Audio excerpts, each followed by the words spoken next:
This will be a different Motorsports Update episode. Usually I companion it with a gameplay episode, but this time I'm just going to show the replay, and while that replay runs, I'm going to talk to you about the latest in motorsports news. A lot of motorsports news have happened since my last Motorsports Update for July 20, 2020.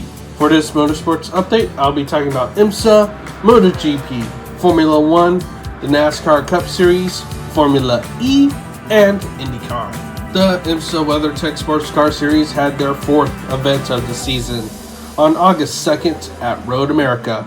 The number 7 Acura Team Penske DPI with drivers Elio Castroneves and Ricky Taylor won overall in the DPI class. Dragon Speed with drivers Ben Hanley and Henrik Hedman won in the LMP2 class. Corvette Racing with drivers Antonio Garcia and Jordan Taylor won in the GTLM class. And Townsend Bell and Frankie Montecalvo in the AIM Vassar Sullivan Lexus RCF won in the GTD class. The fifth event of the season on August 23rd was at Virginia International Raceway, but this race was just for the GT classes. Corvette Racing with drivers Antonio Garcia and Jordan Taylor won in the overall and in the GTLM class. Bill Oberlin and Robbie Foley of Turner Motorsport in the BMW M6 won in the GTD class. With this win, Bill Oberlin would beat Scott Pruitt's record wins in IMSA with 61 wins in the various premier classes. The next event for the IMSA WeatherTech Sports Car Championship is on September 6th at Road Atlanta for a 6-hour endurance race. Now for MotoGP. The second race of the 2020 MotoGP season had their second race in Jerez on July 26th. Marc Marquez would be out due to his injuries sustained from the first race in Jerez. After that second race played out, Fabio Quartararo would win again in Jerez. The third race on August 9th was in Brno in the Czech Republic. Red Bull KTM rider Brad Binder would win the race. This is Brad Binder's first career win in MotoGP. The fourth race on August 16th was at the Red Bull Ring in Austria. There would be a devastating accident between Johan Zarco and Franco Morbidelli.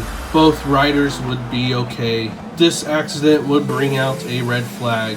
When the race resumed with 20 laps to go, Andrea Dovizioso of the Ducati team would get the win. Reporters would claim this win as awkward for Dovizioso, as he announced earlier that he will be leaving the Ducati team at the end of the 2020 season.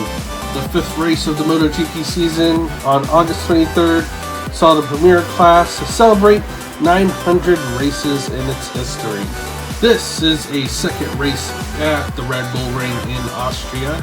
Midway through that race saw Maverick Vinales suffer a brake failure with his Yamaha going into turn 1. Vinales would jump off his bike and his bike would crash into the barrier. This incident would cause a red flag for the race. The race would restart with 12 laps to go in a very thrilling end to the race.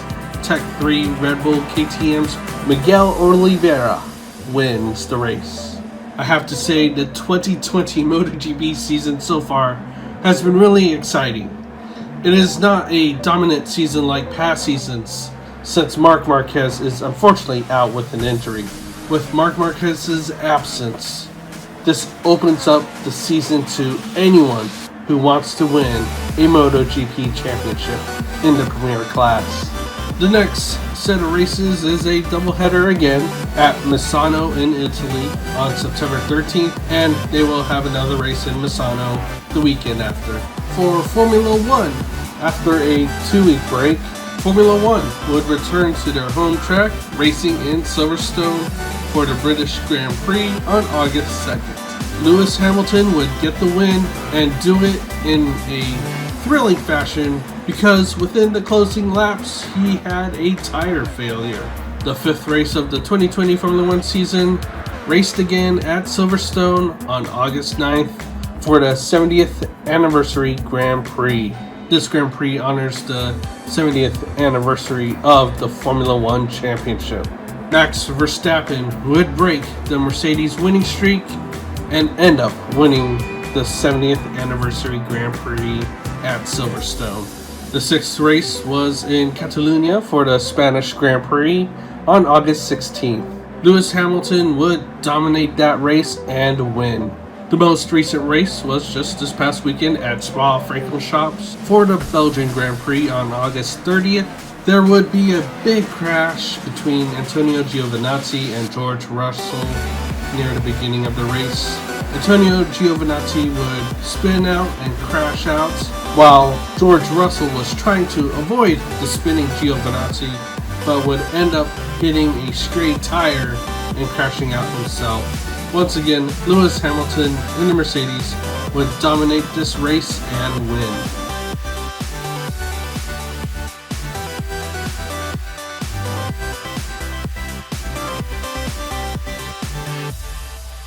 The next race for the 2020 Formula One Championship is in Monza for the Italian Grand Prix on September 6th. Speaking of the 2020 Formula One schedule, 4 more races were added to the schedule to complete the 2020 Formula One season, totaling the season of races at 17. It was announced that round 14 of the 2020 season would be on November 5th, and it will be at the Istanbul circuit for the Turkish Grand Prix. Formula One makes a return to the Istanbul circuit since they last raced there in 2011. Round 15 on November 29th will be the Grand Prix of Bahrain at the Sakir circuit.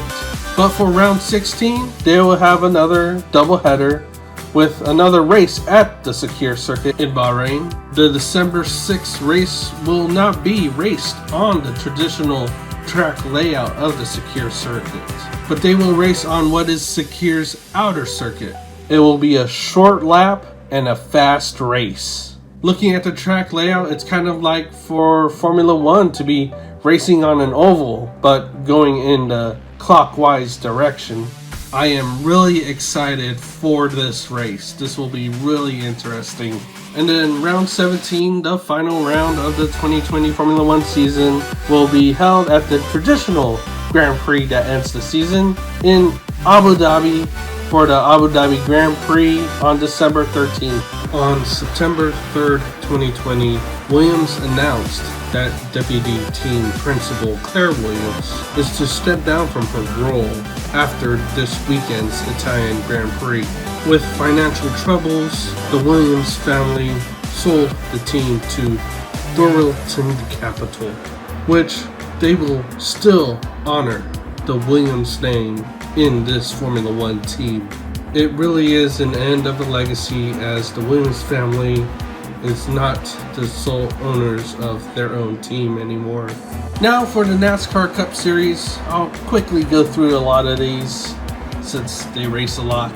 But from where we last off, the next race of the 2020 NASCAR Cup Series season was on Thursday, July 23rd at Kansas Speedway, with Denny Hamlin getting the win. Sunday, August 2nd, they raced at New Hampshire Motor Speedway. Brad Keselowski would get the win there. Next would be a weekend doubleheader at Michigan International Speedway, with the first race that was run on Saturday, August 8th. Kevin Harvick would get the win. And lo and behold, Kevin Harvick would win again on Sunday, August 9th at the Michigan International Speedway. Sunday, August 16th, they saw them race on the Daytona road course. This was in place of Watkins Glen, and it was really cool and really interesting seeing the NASCAR Cup drivers race the Daytona road course. At the end of the race, Chase Elliott would get the win. And then another doubleheader weekend would happen after that. Saturday, August 22nd at Dover International Speedway, Denny Hamlin would get the win. With the second race at Dover on Sunday, August 23rd, Kevin Harvick would get the win in the second race at Dover. On Saturday, August 29th at Daytona International Speedway, Daytona would close out the NASCAR Cup Series regular season. This is the last chance to make your way into the NASCAR Cup playoffs. Kevin Harvick was crowned the NASCAR Cup Series regular season champion. After a thrilling race in Daytona with drivers trying to get into the playoffs, William Byron would secure a spot by getting the win. Here's a look at the playoff standings before the first playoff race in Darlington. Kevin Harvick leads the championship going into the playoffs. The Busch brothers and Matt DiBenedetto managed to get into the playoffs, with William Byron getting in as well by winning that final race of the regular season in Daytona. With that, the next race and the first race of the playoffs is at Darlington. Formula E completed their 2019-2020 season by racing the final 6 races at the Berlin Tempelhof Airport in Berlin, Germany. The drivers and teams would see a different layout every 2 races. Rounds 6 and 7 was the traditional track layout in the clockwise direction. Rounds 8 and 9 was the traditional track layout in the counterclockwise direction. And rounds 10 and 11 was in the counterclockwise direction, with the change of the track by adding new corners in Sector 2. When it got to racing, Antonio Felix da Costa of the DS Chicita Formula E team would dominate and win rounds 6 and 7, which would increase his lead in the championship standings. Round 8 was won by BMW I Andretti Autosport driver Maximilian Gunther. Round 9 was won by reigning Formula E champion Jean-Eric Vergne of DS Chicita. At the end of that race, it was Vergne's teammate Antonio Felix da Costa would score and secure enough points to earn him the 2019-2020 Formula E Drivers' Championship. With the Formula E Championship secured by Antonio Felix da Costa, there were still 2 more races to run. Round 10 was won by Oliver Rowland of the Nissan Edams team, and the final round of the season, round 11, was won by Stoffel van Dorn of the Mercedes-Benz EQ team. At the end of the season, DS Chicita would also secure the Constructors' Championship. It was a great effort by the FIA and Formula E to really be creative in holding the final rounds of the 2019-2020 Formula E season.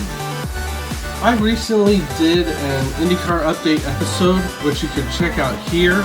Link to that IndyCar update episode will be in the description below, as well as an end card in the credits. In that IndyCar update episode, I talk about all the news leading up to the 104th running of the Indy 500, and I recap the 104th running of the Indy 500. But for this Motorsports update episode, IndyCar recently raced a doubleheader at Worldwide Technology Raceway. The first race on Saturday, August 29th. The race got off to a rough start with a crash coming to the start of the race. The race was close throughout, and in the end, Scott Dixon held off a closely fought Takuma Sato to get the win. The second race on Sunday, August 30th, the first third of the race, Takuma Sato led, but a bad strategy would hamper Sato's race. The Chevrolets would prove to be dominant this race, as Team Penske driver and reigning champion Joseph Newgarden would prove to have the better strategy and win the race. Scott Dixon currently leads the championship with 416 points. Joseph Newgarden is second in the championship with 320 points. The next race for the 2020 IndyCar Series is back at Indianapolis Motor Speedway on the road course for the IndyCar Harvest Grand Prix. And this is a doubleheader where they'll have a race on October 2nd and another race on October 3rd.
concludes this Motorsports Update episode. Please click that like button, it definitely helps me out. Subscribe to the Smelgo YouTube channel if you haven't for more of my content. And as always, thank you for watching.